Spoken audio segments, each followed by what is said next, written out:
शिवशंभो नमन नाट्य मंडळ तालुका संगमेश्वर यांनी यंदा मुंबईच्या रंगमंचावर सादर केलेल्या बहुरंगी नमन प्रयोगाने रसिकांची मनं अक्षरशः जिंकून घेतली।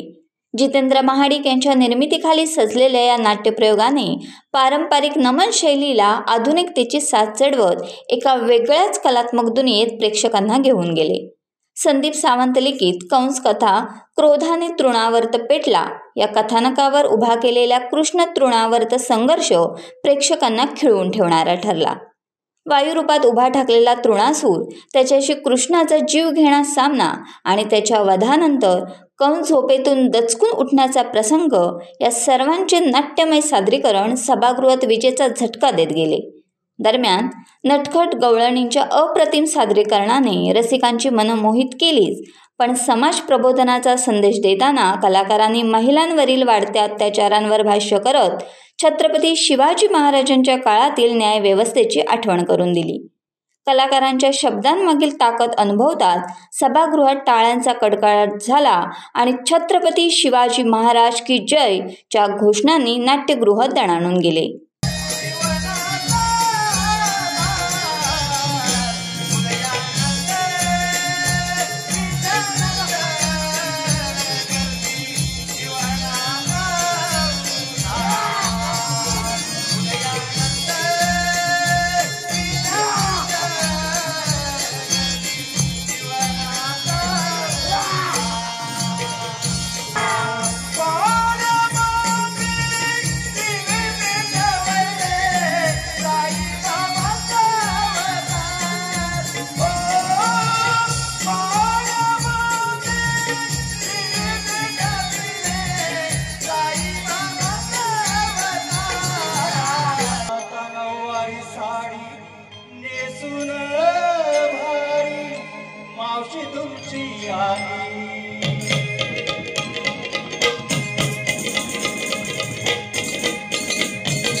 टाइम्स डिजिटलला लाईक करा, शेअर करा, सबस्क्राईब करा आणि बेल आयकॉन दाबायला विसरू नका. Times digital.